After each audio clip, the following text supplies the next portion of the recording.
You were born in India, Yeah. and we want to hear about your experience there and also moving over to the UK. We always talk about the difficulties Hindus, Muslims, Christians, Sikhs have, but it Yeah. wasn't like that.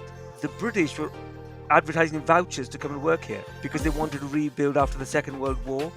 You go to an event, you see another Asian person, you're drawn to that person. Hi, welcome to Changing Suits. My name's Bal. And my name's Taj. On this week's episode, we've actually got a guest who turned the tables on us actually and interviewed us, and no one else has done that. So just before we press record, Manny has told us he's nervous. I am. So this is Manny. I'm going to get your name wrong, even though we've had a whole long discussion. So this is Manny Masih. Yes, Masih, yeah. Masih. Well, the British pronounce it Masih, but of course in Hindi, in Punjabi, it's Masihi. Masihi. Okay. And again, just listeners know how bad my memory is. So even though we discussed it like a minute ago, I still got it wrong. So this is Manny Masihi, who is that still wrong? Yes, that's good. Oh, good. Okay. I was like, he's laughing. We'll make you a proper Punjabi by the end of this.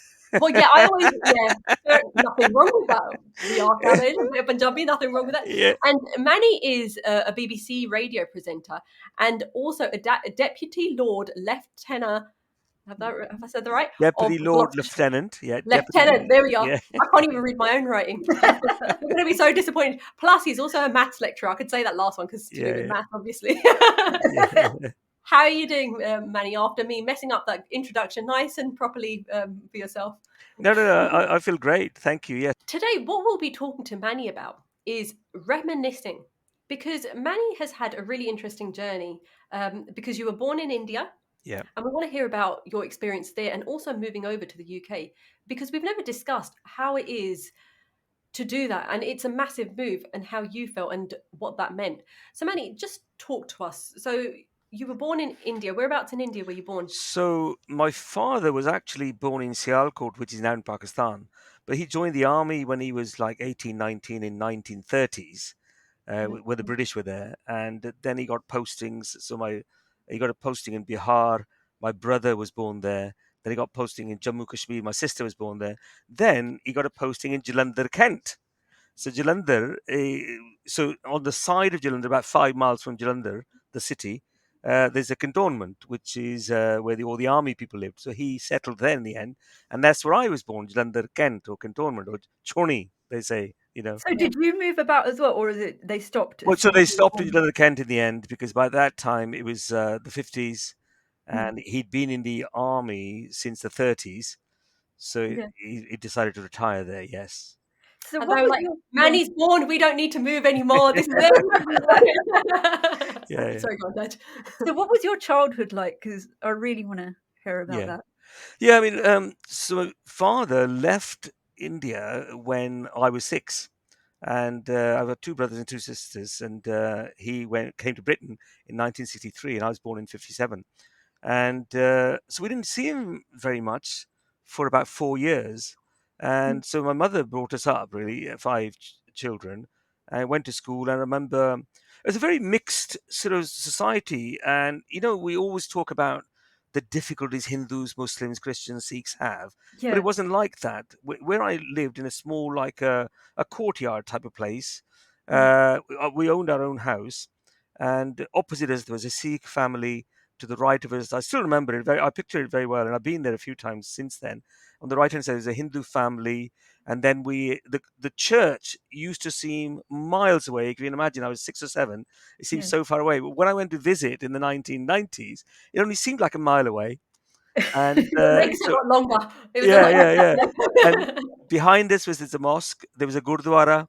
There was a Hindu temple, all in the same sort of area, and everyone joined in with all the festivities. Whenever there's Diwali, people would actually bring, tray of halwa and mithai and revdiyan. This is what I was really interested about, because you spoke about this on a radio interview that we had, you done, and you were talking about how everyone just, whoever celebration it was, everyone just went to each other's. Yes, how come that happened? Why was it so everyone? It was loving. It sounds like, and everyone just got on. What made it so? Yeah, I mean, I think people accepted the fact that you were Hindu or you were Christian. So we were Christians. People accepted it, and nobody ever said to us, "Oh, we don't want to have anything to do with you because you're Christian, or we don't want to have anything to do with you because you're Hindu. So Yeah. people in the local community just got on with things. Everyone accepted each other's faiths. Yeah. Nobody had any arguments about it. And that was it. It was mainly, if there was anything, which I don't remember, I was too young, it would have been political. Mm. And this is the interesting thing. I mean, even when we talk on this podcast, we have tried to minimize the amount that we talk about religion because it is divisive. It is, unfortunately. And what you've just said there, and culturally, we're all the same, which is Mm, why, we might talk about something and it does affect someone that's from Pakistan, does affect someone from India, da da da. And exactly what you've just said there was no visible division. You were children, you were having fun, you were families, you were living. mm. But with respect to the fact that they were of a different religion, but there was respect there, Yes, which yeah. I is so mean, interesting. when you think we all used to eat aloo gobi, aloo chole, aloo matar, everything was aloo, and then we'd have meat. uh, it's like in Britain, people have chips all the time, don't they, with everything? Yeah. And I sort of, because Punjab is landlocked, people ate a lot of vegetarian stuff probably.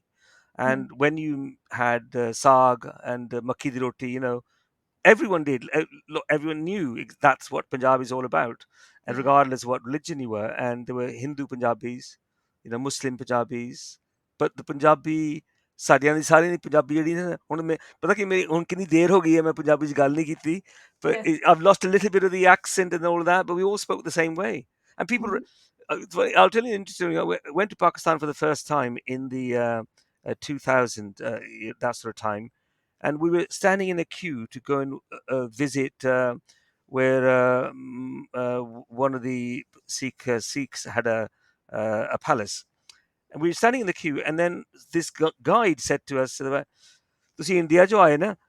ਕਹਿੰਦਾ ਤੁਹਾਡੀ ਜਿਹੜੀ ਪੰਜਾਬੀ ਨਾ ਉਹ ਹੈਗੀ ਆ ਜਿਹੜੇ ਸਿੱਖਾਂ ਵਾਲੀ ਪੰਜਾਬੀ ਹੈਗੀ You know? Punjab, from Punjab. Yeah. So this is what he recognized when we were in And Pakistan. did they realize that you'd moved to the UK? Because I remember when we first went to India, like Dad had lived there 30 years coming up, and then obviously moving here, it had been slightly less. I think it was 20 years at that point. But they'd actually realised that he'd moved to the UK, so there must have been a change in his accent. And obviously, Yeah, he actually speaks Punjabi all the time, so we were really shocked. Whereas but with They yourself, could tell. Yeah. yes, yeah. Mm. It's not only that; it's the way you stand, the way you behave, the confidence you have when you go from the UK to any India or Pakistan, and the clothes you wear.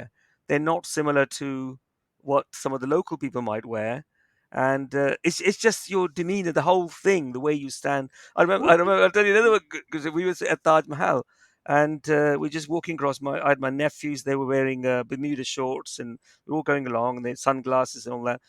Then what they didn't know is I was behind my rest of my family. There were like 8 or 9 of us in front of us, in front of me, and I'm there with the camera at the back. And then this other couple, I said, "अच्छा ये गोरे लोग हैं?" Somebody said, and he goes, "नहीं, ये समझते हैं ये गोरे लोग." oh God, So I just could not stop laughing. So I was telling the rest of them, that's quite funny.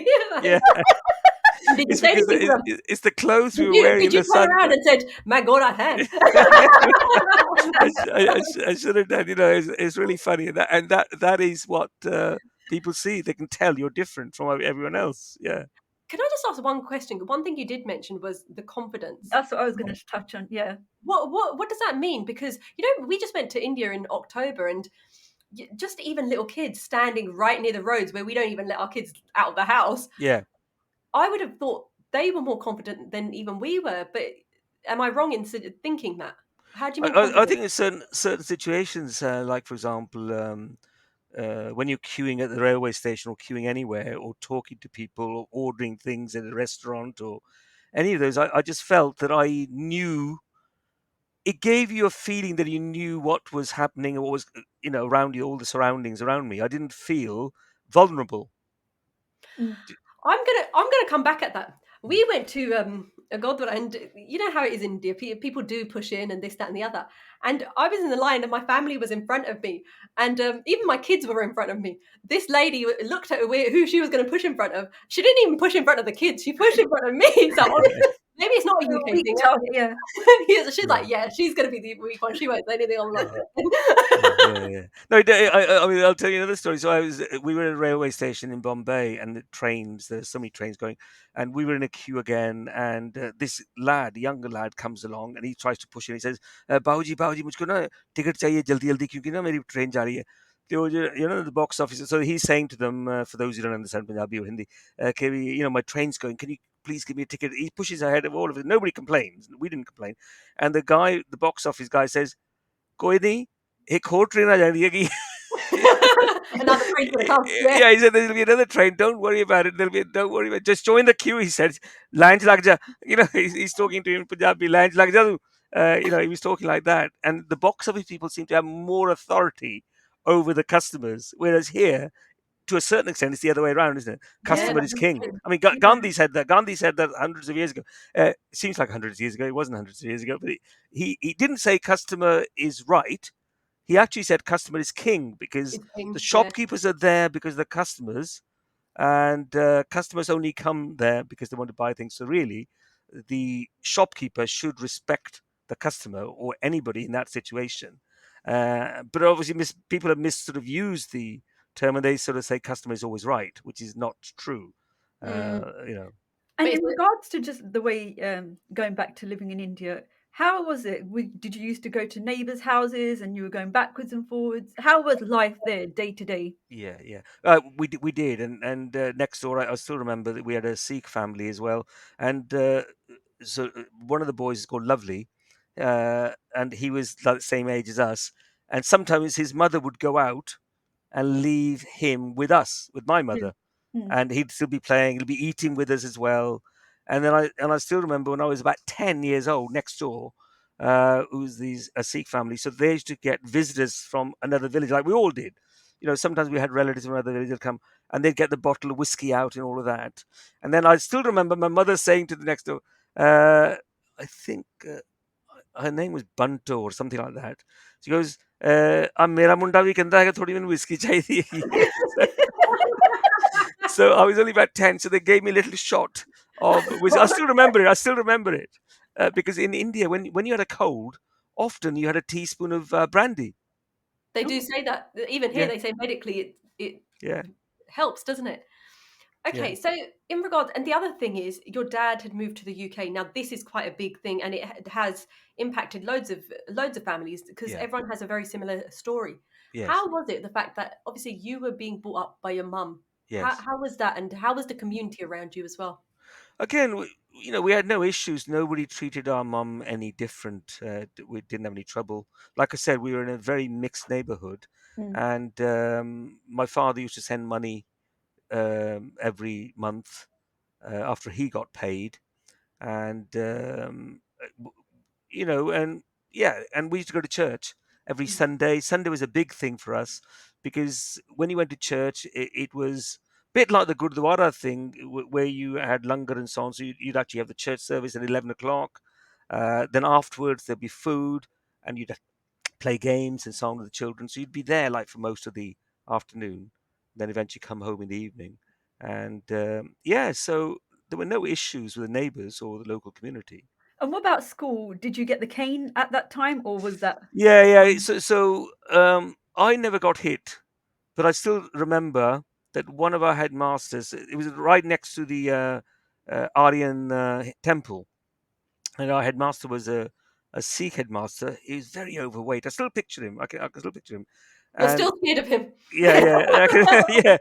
Basically, we used to sit on. They used to call them tarts, so they're like mats. So we okay. sit on the floor, and in the summer, I still remember sitting at the back, and two of us, he used to doze off. So in the heat, he used to doze off. Two of us ran off. I still remember it. Picture it. We ran away from the back of the class and just went to town. But I Oh, still God. remember. I So still you were remember. naughty. Yeah, yeah. How did you Those. not get beaten for that? Surely you would Yeah, have I got beaten. know. Because the headmaster used to doze off, and he Yeah. probably didn't even realize. And don't forget, in the summer, the classes used to start at 7 in the morning, and they'd be finished by about 12, 1 o'clock, because it used Oh, to get so hot yeah. Oh that you God. had to go home and sleep or stay indoors in the sort of shade, rather than be in school. It's just too hot. It's too hot. I was going to say, I'm glad that child safety was a top concern for you. That would never go Yeah, now, would it? yeah, yes, yeah, yeah. And how old were you when you moved to the UK? So I was 10 years old, and Oh, my mm. father had saved enough money, and we came to Swindon. I still remember the Why very. Swindon? Because it wasn't very Asian No, populated. no, there was only about 10, 15, 20 families when we first came. And again, it was all like very mixed Hindu, Muslim, Sikh. Everyone used to meet everyone, and everyone used to go to everyone's houses, except at Christmas. It was all, there's 5 Christian families. We all used to get together and go to their houses. But my father actually arrived in Slough originally, and yeah, is that where you're from? Yeah, Yeah. So he got a job there spraying paint yeah. in some factory. And then somebody said to them, "Oh, look, there's a factory in Swindon called Metal Box. They're Okay. recruiting people." And there was another Christian family here. Because they knew us from back in India. That's how people gathered. So they said, "Look, come here. There are plenty of work. There's plenty of jobs, plenty of work." So my father then moved to Swindon to work Mm, at Metal Box, and those were the days when there'll be like 10 of them staying in Prospect Hill, a okay. house in Prospect Hill. Do you know Prospect Hill? Yeah. Yeah, At yeah, Prospect Place. So, yeah. and there'll be eight to 10 people, and they used to sort of take it in turns to lay in the bed. So Mhm, one mm. person would sleep for 8 hours, then he would go in, the next person would come back from the next shift. He'd sleep in the same bed, and then the next person would come and he'd sleep in the eight in that bed. And they all used to cook, take it in turns to cook curry for each other. So did Uh, they share the rent then? Because they yeah, must, yeah, they just paid and that's one how they done person. it to Yeah, make money, isn't it? Yeah. yeah. Wow. So My father saved. Yeah, go those on. people were from India then, and they had, They're all Indians. They're all Sikhs, Muslims, yeah, Doesn't matter. Christians, Hindus, trying to make a everyone life, together. in the UK Yeah, essentially. and because Yeah. I mean, what combined was the language. I suppose they got them together. Also, the food. I've got a quick question, and I think this is a really interesting one. Well, I think everything we say is interesting. Of course it is. Yeah, Um, yeah. why did your dad decide to come to the UK, and Yeah. why did you decide to settle here? That's a good question because I when he told you left it was a good yeah, I know, yeah, question.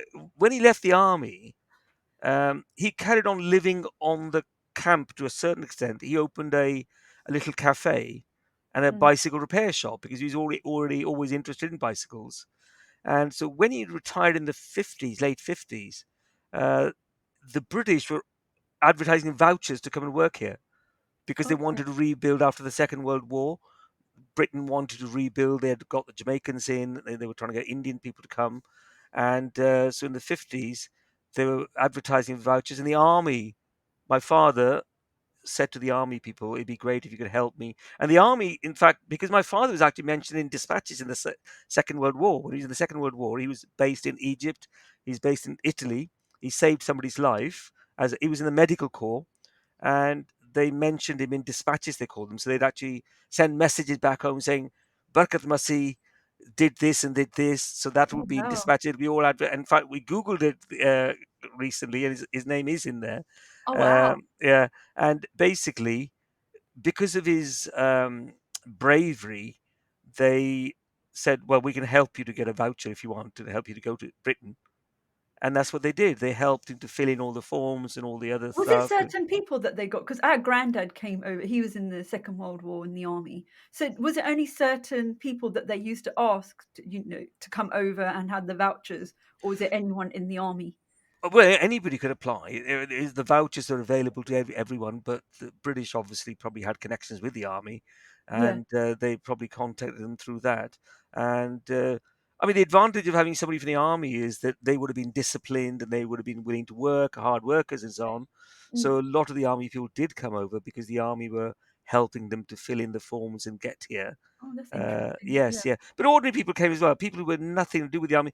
But having said that, there were some people my father met here in Swindon who'd been working for the British in Singapore and other countries Mm. where they were working for the British, maybe as caterers or medical people or Oh, doing that's other interesting. labor jobs, and they helped them as well. See, this is the reason I ask this question is it always comes back to, and we will go to your story as to when you came here and what you experienced, because I think that is really essential. But that. the people that came from India, Pakistan, Bangladesh, they were asked by the British to come. Yes. And now we're going to talk about what your life was like here. And I literally just came back from talking to my dad, and he was like, yeah, we went through race, and we just got into a conversation. And that's why I want to find out, what was your experience when you arrived here when you were 10 years old? Great. We were the first Indians or Asians to go to King William Street School, which is just around the corner from Prospect Place, and everyone loved us because I was very good at maths. So at the age of 10 in India, we were already doing 20 times tables. Without the calculator, Yeah, probably. without a calculator. There were no calculators at that Oh, time. they weren't No, they? no, Yeah. no, no. I did A-level maths without a calculator. So those are we're talking about the 70s. Wow. Yeah. Um, so in 67, that's when we came on December the 13th. So January, and freezing. Those days, snow used to settle on the ground. Yeah. Yeah. So my father bought us duffel coats. So these had hoods and those things and gloves, and we wore the uniforms. We went to school. Freezing cold it was. Your Uh, mum probably properly had a go at your dad, like, wait, get yeah, some, get some. yeah, I know. Yeah. And so Prospect Place, so my father had the house 35 Prospect Place, so it's only short distance to King William Street School. So three of us went there: my younger sister, my younger brother, and me. And my older sister went to Drove School, which was on Drove Road, Yeah. and freezing cold. Everyone wanted to talk to me. We couldn't speak any English. The only word I knew was Thai, and that's it. I don't remember many other words. They used to sort of How take did us you get? around.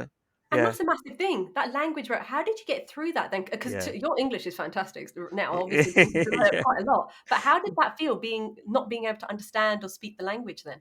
We just accepted it, and you won't believe this, but some of the girls used to come and take me around everywhere. I still picture it. One of the girls held my hand and said, "Right." They used to call me Emmanuel. This is my name, Manny, short for Emmanuel. So Emmanuel, Okay. everyone used to use my full name, Emmanuel. So come with me, and I still picture her. She's got blonde, short hair, and they're wearing skirts, and which we hadn't seen. We hadn't seen girls' legs before, Oh, in all India. right. I didn't even think about So if that. you can How imagine how did India. you take that? Because that You were must like, be a bit of a culture shock. So if you can imagine that in India we were seeing all the girls in salwar kameez, and we came to Britain, and then there are girls who got legs, Wow. and we're wearing uniforms, so it's sort of going around, and then short hair. That was the other thing we noticed. How they were in those days, it's like bobs, Mm. and everyone was very nice. We used to go around everywhere. We had one incident when somebody called me Blackie, and I didn't know what it meant. I had no idea what he was saying until I came home and said to my father, "Somebody's calling me Blackie." And then my father went and said to the teachers, and then they had a word with the young lad. But the P word wasn't around in those days. Uh, okay. yeah, Mm. so that came in the 70s. They were using the say blackie, and people don't use that word at all nowadays. Um, but apart from that, um, we went to Sunday school, so we made lots of British friends at Sunday school. It was a church where there were no other Yeah. Asians. Mm. And when I was 11, my father wanted me to join the Army Cadets. I couldn't speak much English, but he still took me. But they said, "Oh no, actually, it's too early. He's got to be 13 to join." But as soon as I was 13, I joined the Air Cadets, which is Upham Road, and so But how did therefore, you? But there was that language barrier. How did you go on day by day? It was just yeah, I used to be very quiet. I'd hardly speak in the yeah. class. I'd be But how very did that feel like mental health wise? Did you feel really alienated? How did that make you feel no, when no. We didn't even think about mental health. That we what just was it? accepted it. We just Yeah, accepted it. That we knew that this is it.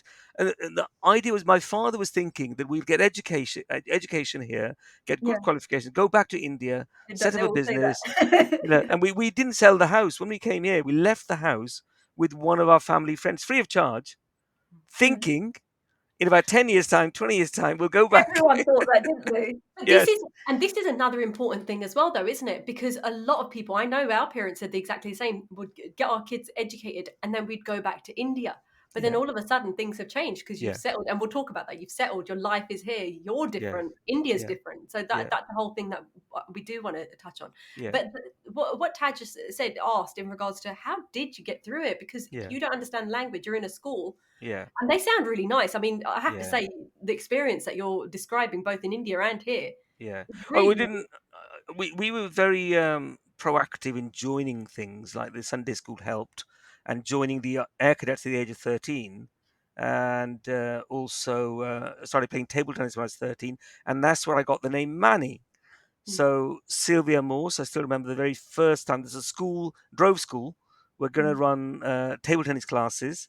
So I said, "Oh, okay, I'll join." I went there, and the lady was going on, like, "What's your name? What's your name? What's your name?" So I was the only Indian person there, and I said, "Emmanuel Masih." She goes, "Oh, that's a bit of a mouthful. Can I call you Manny?" And that's how I got the name at the age of 13. yeah. Manny Massey just rolled off the tongue much better than Emmanuel Massey. I like And the name Emmanuel. yeah, I yeah, want to go Well, back to it's very Emmanuel. posh. yeah, Yeah. yeah. He does sound posh. Yeah. And yeah, so I struggled through, in life because I couldn't speak much English, but a lot of parents pushed you to study, didn't they? Mhm. Yeah. Like Indian people do. And so our parents are the same, say, "Oh, you got to get a good education." So we'd actually study and do well. But we had to go through all the CSCs. We couldn't speak any English. We didn't do GCSEs or O levels straight away. We had to do that extra stage, one lower level qualification, CSCs. Okay. And also, Didn't even know there was a thing. yeah. Yeah, I've never heard. So Yeah. that's so at the age of 16. So some people did O levels and some did CSCs. So that was the Certificate of Secondary Education, CSC stood for. And Sorry, just going back to the fact that you played table tennis and you were joining all these clubs. yeah, It's interesting because you had to be proactive and join these, but then you could have sat back and stayed within your own community. I mean, your dad had yeah, lived with, yeah, people that were from India. So yeah, do you think it helped that you were going to these clubs and you were trying, whether you could yeah, speak the language or not, but you were that sort of, you know, trying to merge with the community essentially? yes, yeah, yeah. I mean, a lot of the other Asian people didn't join that. So I was the first Asian to join the Air Cadets in Upham Road. I was What the drove you to join, whereas Well, others? so my father, because he was ex-army, he wanted me to join the army cadets. Yeah. But when I was 13, there was a guy called Donald Duke in my class at the age of 13 at Commonwealth School, Mm. Yeah. Yeah. and Mm. he said, "Oh, he's in the air cadets.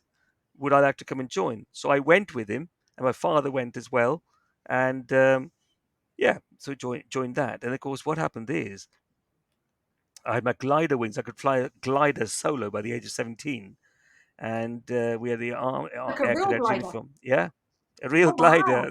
wow. We should fire real rifles by the age of 13 Wow. and a half, 13, 9, Yeah. and I didn't have the right qualification to do a pilot's license. But yeah, so I was the first officer. I became an officer, a pilot officer, first Asian person in Wiltshire and probably Southwest. And yeah, so I did a lot. Obviously, that's why I speak the way I do. Probably Yeah. because I was in the air cadets and we used to go to a lot of our. So I've been to about 25 different RAF stations where I've stayed a week at a time, or maybe 2 weeks, Mm. or sometimes 3 weeks even, all paid for by the RAF. Oh wow. So I became a flight lieutenant eventually Can I ask you with the something? air cadets. Yeah. In regards to your English, obviously you didn't know before. How has it might sound like a bit of a silly question, but how has your English got so good? Well, it's because I was with the English people all the time. So at table Mm, tennis, you spoke to English people, and it wasn't like a game that ordinary people, families would probably play. It's people who could afford a little bit to buy the kit and buy mm. the table tennis table, the bats. The bats were quite expensive. You'd be talking about £60 to buy a bat, and Well, we're that would talking. have been a lot then as well. Yeah. Yes, and all of that, if you had to buy the proper rubbers on them. So all these people that play uh, s- table tennis or tennis, some of their rackets and some of their bats are like nearly £600 or £700 or even more Mm. because they So have you're very certain privileged, quality. if nothing else, then, man. Yes, yeah, because my Yeah. father was making sure that we were well educated. He's more concerned about that than anything else because Yeah. he wasn't very well educated.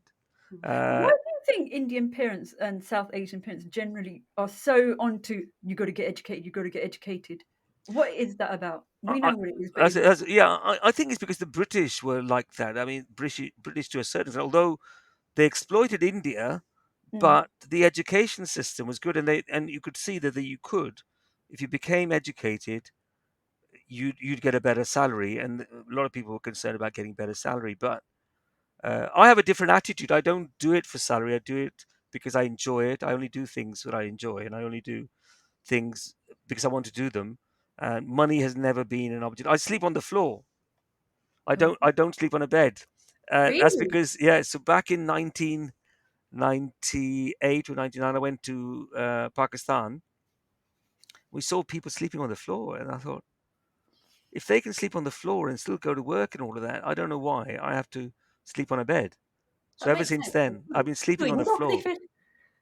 I'm, I'm and like, because it's oh, so hot, and yeah, often they'd be sleeping on the hard floor, yeah. right, with a sheet underneath and a sheet on top, and that'll be I'd do it. my back in. Yeah, that's what I'm No, saying. but it's good for your back. In fact, the other way around. It'd be better Oh, for your maybe I should back. try it then. Mm. You should try it. Sleep on the floor. You needs to get used to it. I've been doing this for more than 25 years now, probably about Oh, 25 years. wow. And Okay. so the India, sort of going back to the growing up in Swindon, though, the racism, there wasn't much racism. People accepted it, but occasionally you did come across people who didn't know you, and they would use the C word. Now this is, I don't think I'm they trying to use the work word. out what it is. Yeah, I know you wouldn't know it. It's coon. They used to use the word coon, What does that mean? COON. I don't know what it actually means, but they use that towards black people and Asian Okay. people, and blackie sometimes. Okay. And the P word didn't Yeah. come in until I think it was that situation when Pakistan was fighting the Bangladeshis and Indians were trying to help some of the Bangladeshis escape Mm. from the war that was taking place in Bangladesh. And I still remember the picture. It was in the newspapers saying Pakis leave Bangladesh alone or something like that. And then people started using the word Paki at that time. Oh Uh, God, that's uh, interesting. So yeah, I didn't realize that. I just assumed as soon as people started coming over that that's when they start using the word. So it's actually a no, politically yes, yeah. driven thing then Yeah, in yeah, that and case. then of course, but I haven't experienced much prejudice. I mean, I Good. one of the times when again people didn't know me, they hadn't spoken to me. I was the first person to set up a young Asians group. So I was the chairman. We're talking about in the 70s now. I was only like 15, 16 because I was in the air cadets. I was already a corporal and flight sergeant and all that, already in a leadership role. So I set up. I used to get all the Asian lads together. We used to play football in the park, town gardens Why, Manny? Why did you do that? because I like to play football. We used to play hockey, But why an and Asian club? Why did you do that? because all the Asian guys, wherever we met, even now, you go to an event, you see Mm. another Asian person, you're drawn to that person. So we used to go to town gardens. If you saw another Asian person or an Asian family, you'd go and speak to them. My mother would go and speak to them. Why? Uh, Why do you think there is that thing when you are just drawn to them? What makes us have that feeling, and why do we do that? yeah, I know. It's communality, isn't it? That we've got something in Yeah. common. Mm. And I mean, silly thing is, we still say it. The other day, I saw when I was at college. So I'm a lecturer there, and I saw this Sikh guy with a turban coming towards me. He obviously looked at me. I looked at him. So, he immediately said, "Acha, ki hal chal hai?" It's just that I to indicate to the other person, look, we have something in common. We say Mm. that even though he's just said Tika and he carried on walking. But the fact that we've acknowledged, and next time I see him, probably the conversation will develop. You Yeah. know, but But okay, so on this point, and this is what I was going to ask. So when you grew up, everyone got on with each other. There was yeah, respect there. There was love there. yeah, What has changed? Because unfortunately, Yeah. we are in a situation where people are having those divisions, whether it's religion, whether it's the color, whatever it is. But even when you came to here, people were respecting the fact that you were yeah, from a different country. So what has changed in yeah, 2000s and whatever yeah, that had happened? yeah. I What's mean, going on there? basically, when we set up the hockey club and the football club and so on, everyone used to play, Muslims, Hindus, Sikhs, Christians. They'd all contact me saying, "Look, can we?" We didn't have any mobile phones by that time. It was pigeon. That's the pigeon, They, yeah. people used to turn up. They used to turn up, and then they'll join in. I'll get them to join in, and all of that sort of thing. Um, but I think what's happened is more and more people came from each different religion, and they started forming, like the Gurdwara was set up in the street next to Prospect Place behind Mm, there, mm. and then the Hindus started setting up their little temple. So as more and more people got together, they'd have their own festivals separately Yeah. rather than combined. When we first started, everyone was like working together and combined and so on. This is happening in Gloucestershire now. I organized a Mela in the year 2000 Mm. where everyone came from all religions. Now, I went to the Indian Harvest Festival the other day. It was all Indians. I get in because I work at the BBC Radio Gloucester. I get invited to all the different Yeah. religious events. I've been to a Buddhist event just before Christmas. I went to a Filipino event, and then I Eid. Whenever there's Eid, it's all Muslim people there. They invite some non-Muslims. Same with the Hindus. There were some non-Hindus. Then Sikh, when they have their Gurpurb and all of that sort of stuff, everyone has become more defensive towards their own religion. They feel they want to save their religion. Now, when you think about it, Mm. Guru Nanak Ji, Prophet Muhammad, Jesus Christ, Buddha, their names have survived hundreds of years. It doesn't matter what people say bad about Guru Nanak Ji, whatever they say bad about Prophet Muhammad, his name and their names are going to survive. You can Mm. call Jesus Christ. I don't care. To me, even though I'm a Christian and follow Jesus Christ, doesn't matter what you call Jesus Christ. It's my faith at the end of the day. Nothing to do with anybody else. Mm. They'll have to do. So it's no good defending. Oh, you said this about Guru Nanak Ji. You said this about Prophet Muhammad. You said this about Buddha. Yes, but their names have survived all these years. I'm sure they'll survive long after we die. The sun is going to die in 3.5 billion years' time. I'm sure their names will carry on until then. See, this is the thing, Mm. because where you said, when there was only a few of us, we were looking for the fact that, look, we were Asian, so that was Commonality. Yeah. Yeah, our common thing. And then when more people came, it was like, okay, we split with things that were even more common because there was more of this religion, and religion ended up being the reason, not color of the skin, which is so interesting. But again, culturally, we're all very similar because we've yes. grown up in a very similar way. In regards to, when you go to India or when you go Pakistan, what changes have you seen compared to from when you were growing up? And there's been But, tons, I know.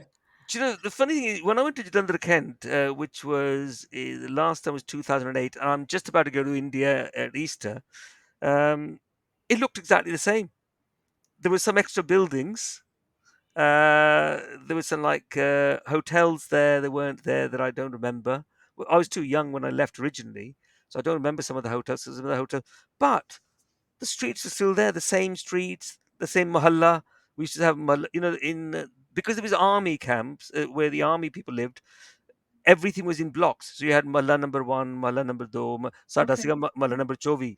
So there were 32 mahallas altogether. And they're like the Romans, when they built roads, they built straight roads. So these Mm. mahallas are like crossroads, right? So each mahalla has a crossroads, and there are shops around there and so on. And then you go to the next mahalla and so on. And and that's the way it is, and everyone seemed to be quite happy with it. Um, so So don't nothing you seems think to have that changed. They you all, don't seem to have yeah. seen the changes in that case? You think it's very similar to when you left? I mean, obviously, the big cities have changed. I mean, Jalandhar itself has got more hotels and more taller buildings. Uh, but Do you the think people have become more westernized now in Oh India? yes, definitely. I mean, people got televisions for a start. What Everyone's got a about their mobile phone. attitude? Their Uh, attitude. Yeah, I mean, they're more aware of it. So, but you know what? They still show you respect and so on. People are so interested in, you'd be sitting on there. People start a conversation on the bus. I like traveling on the rickshaws and the tempos they call them, and on the bus, and I'm always looking around, and people do start a conversation. "Acha, kitthon tusi aaye ho? Lagde tusi kite aur jagah pardesi ho," and they'll say that sort of thing. Yeah. So that's interesting, and I do the same here. When I'm in Cheltenham anywhere and I see somebody lost or anything, looking as if they're lost, I'll start a conversation. And I think a lot of Indian people are curious. They might gossip, but gossip is part of life. Yeah, There's you're nothing right. to be Why nothing to else be would we worried talk? about. Yeah. Yeah. But this is the thing. I mean, I agree. I mean, I haven't. I went, like I said, to India in October, and that is one thing. The love from everyone. You know, it's the first time I'd met my husband's family, and there's so much love there. And obviously, it's different here, but it's this is going to sound like a negative, but it really isn't. It's in your face love, which is really Yeah, nice. yeah, yeah. And it's slightly different. I mean, I'm near London, so you know, if Manny, you came here and started talking to people, everyone would be like, okay, don't look at him. He's going to start Yes. talking to. But it is a different feel. Do And you think it's changed here as well? Because back in the day, I remember 20, 30 years ago, everyone used to go to each other's houses and Yeah. you used to have the parties on the weekends and the people that used to drink, they used to have their drink or whatever. But now, no one's got time for each other. No, no. Everyone's living in their own lives and we're so busy Mm. that there isn't that community feel anymore. Yeah. Well, everyone's texting. So, Mm. this, Yeah, and you can talk to people on FaceTime or Zoom, and you don't need that same sort of, even with families, you don't yeah, go around to families' houses because, uh, holidays for us was like going to another family in another yeah. town and staying with Mm, them for a week or a few days. mm. Even with your own family nowadays, even that is reduced. You don't go yeah. and visit your families until it's Easter or maybe Christmas, maybe twice in a year. I was, Um, but this is the thing. I was looking at photos because I went back to mum and dad's a few last week, and I was looking at photos. I'm like, at every birthday we dance. Like everyone would just dance. I'm like, why yeah, don't we dance anymore? It's yeah, like yeah, we've got no energy. No energy. Many, yeah. we've still got a lot of people coming in over from India and Pakistan and South Asian countries. What advice, as we come to the end of this podcast, what advice would you give to them? Because you've experienced, you know, life over there. Yes, you were young, but you've also, you know, you've got a whole career. You're a professional. You've tried different things. You're the first that did this, Mm. that, and the other. What advice would you give someone else that is coming over and is trying to make a life in the UK? Yeah, I basically a lot of people are already doing that. When I for my radio show, I've been to Somerset the other day, Mm. in Yeovil. It's only 50,000 people, and the Indian community there have already got an organization, and they're all educated people. They're only there because of the medical, industry, as in they've got visas to work there, and they're to a certain extent it's insular in the sense they're having events that are just Hindus and so on. But on the other hand, they're integrating more. And I think the main thing is we've got to actually work with everyone. And the English people are very nice people. They're everyone likes to talk about themselves. If you ask them a question, what do you do here? What do you like? What's your favorite things? They'll love talking to you. It's only when we start. I mean, there are some cases where um, there are almost ghettos. There are people who just don't speak English. They've been here 15, 20 years. And so I did Radio XL in Birmingham. I used to do the breakfast show, and I used to then walk around in Birmingham. I was so surprised. Some of the listeners that used to say to me, "Oh, I've got this shop. You must come around and visit."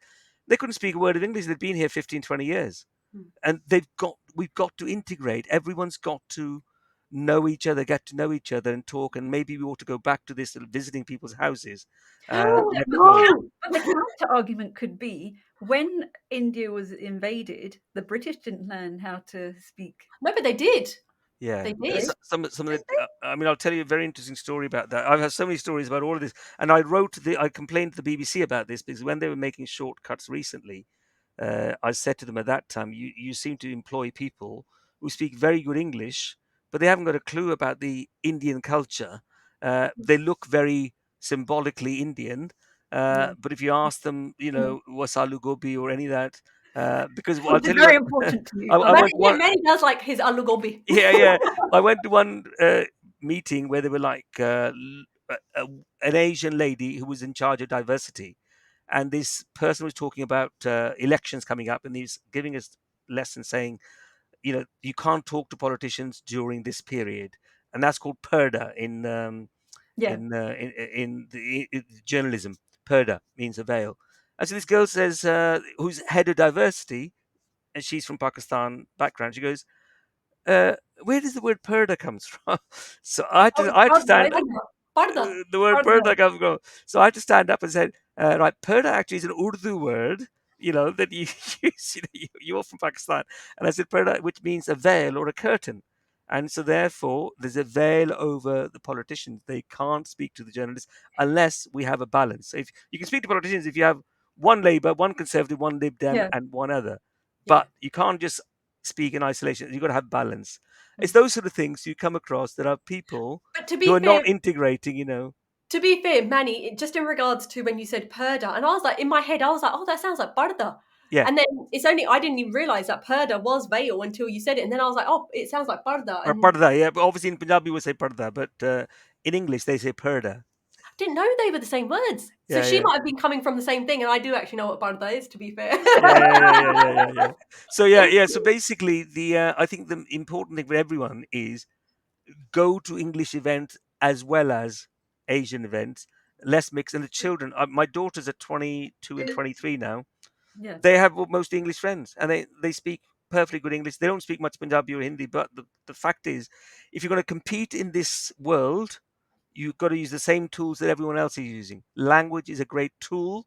but it gives you a lot of pleasure and it helps you to integrate as well. I mean, that's my advice, basically. And I'm going to add to that because I think that's a really important point. I mean, our organization works with a lot of service providers who find it really hard to, we had this discussion this morning, in fact, with someone that we're a hard to reach community. We're not hard to reach. We want to be reached, but it's the fact that service providers don't know how to reach us. And Hmm. if we make that effort and they're trying to make that effort, we will go a longer way. So I think that's a really important point that you've raised there, Manny.